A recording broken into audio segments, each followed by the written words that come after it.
ګران کتونکو تاسو ته په دغه سیټ کې یو ویډیو ښکاري چې دا یو پاکستانی مسلمان رود دی چې د نوم ارشد دی. دی په بینک کې منیجر دی.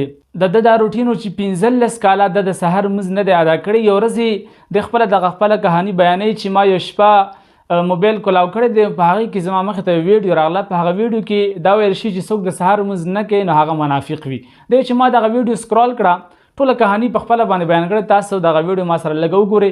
انشاءالله العزیز د دغه ویډیو نه وروستو زه تاسو ته د دغه سحر مونځ نه ادا کولو 9 نقصانات بیانوم چې نبی علیه الصلاة والسلام مبارک موږ تاسو ته بیان کړي دي، او امید لرم چې تاسو به دغه ویډیو خوښه شي او په دغه ویډیو کې یو ښه پیغام دی چې ټولو مسلمانانو ته ورسیږي. نو تاسو دغه ویډیو ټولو مسلمانانو سره شیر کړئ. بخاری شریف में भी है और उसमें صحیح مسلم में भी है कि हुजूर सल्लल्लाहु अलैहि वसल्लम ने फरमाया कि जो लोग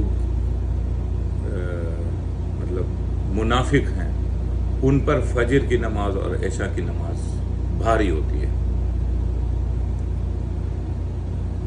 तो मेरी ये सुबह से ये आज नहीं 15 साल से मेरी ये रूटीन थी कि हम ड्यूटी पे 8 बजे ګران کتونکو دغه ارشد بای چې کوم حدیث ویلی دی، دغه حدیث دا د مسلم شریف هم دی، بخاری شریف هم دی، دا متفق حدیث دی. حدیث راوی چې د حضرت ابو هریره رضی الله تعالی عنہ مبارک دی.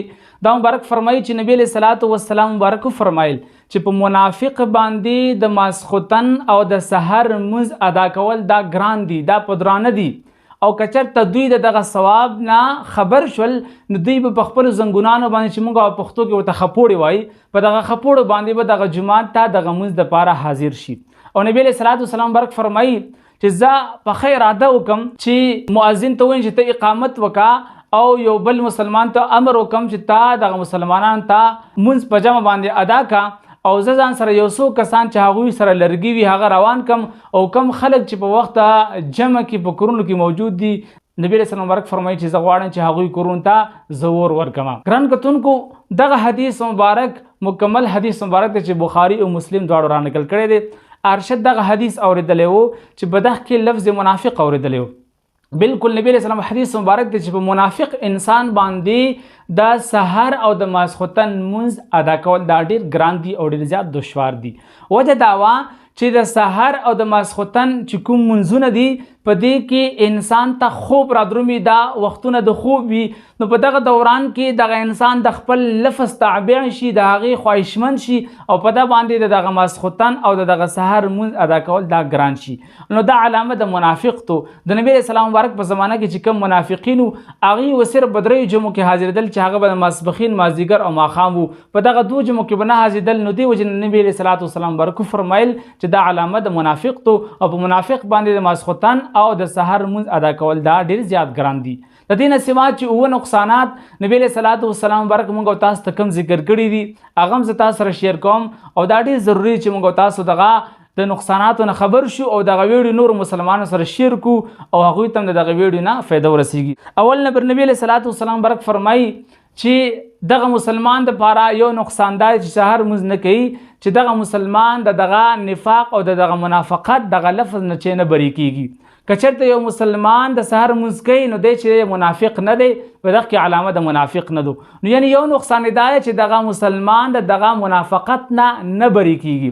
دویم نمبر د نبی علیہ السلام حدیث مبارک ته، او دا حدیث چې بخاری شریف را نقل کړي، نبی علیہ الصلوۃ والسلام مبارک فرمایي چې کوم یو انسان د بردین یعنی دا یخ موسم والا منځونه ادا کوي نو دغه مسلمان به خدای پاک جل شانه جنت ته داخل کی، چې دین مراد د ماسختن او د سحر د چې په دې وخت کې چې د موسم لږ خوي او لږ یخ وي.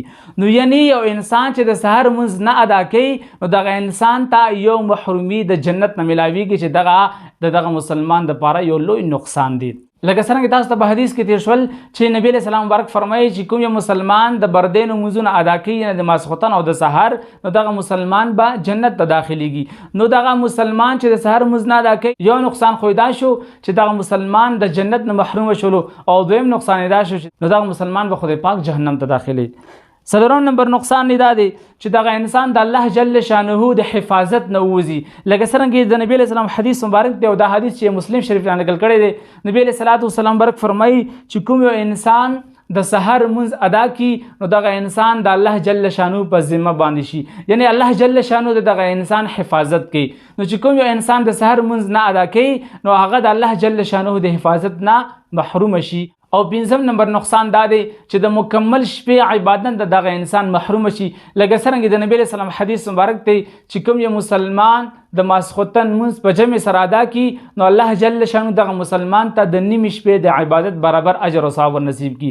او چې کوم یو مسلمان د سحر منځ په جمع سره ادا کی نو الله جل شانو دغه مسلمان ته د مکمل شپې د عبادت برابر اجر او ثواب نصیب کی. نو چې کوم یو انسان سحر منځ نه ادا کوي نو دغه مسلمان دغه مکمل شپې عبادت نه خدای پاک جل شانه محروم کی. او شپږم نمبر نقصان دا دی نبی علیہ الصلوۃ والسلام ورک حدیث مبارک دی چې کوم یو مسلمان د سحر منځ ادا کوي یا د ماسخوتن منځ ادا کوي یعنی دا منځونه په تیرو کې وي نو الله جل شانه به دغه منځونو په خاطر باندې په ورځ د محشر باندې د پاره یو نور یو ډیوه وګرځي. نو چې کوم یو انسان د سحر منځ نه کوي نو د پاره یو نقصان دا شلو چې دی به په ورځ د محشر باندې د نور نه محروم وي. امید لرم چې تاسو به دغه ویډیو خوښ شوي وي، دغه نور مسلمانانو سره شیر کړئ چې هغوی ته دغه ویډیو نه نصیحت حاصل شي. هغوی هم چې څوک چې منځونه نه کوي د سحر والا چې هغوی هم د سحر منځونه شروع کړي. واخر دعوانا ان الحمد لله رب العالمین.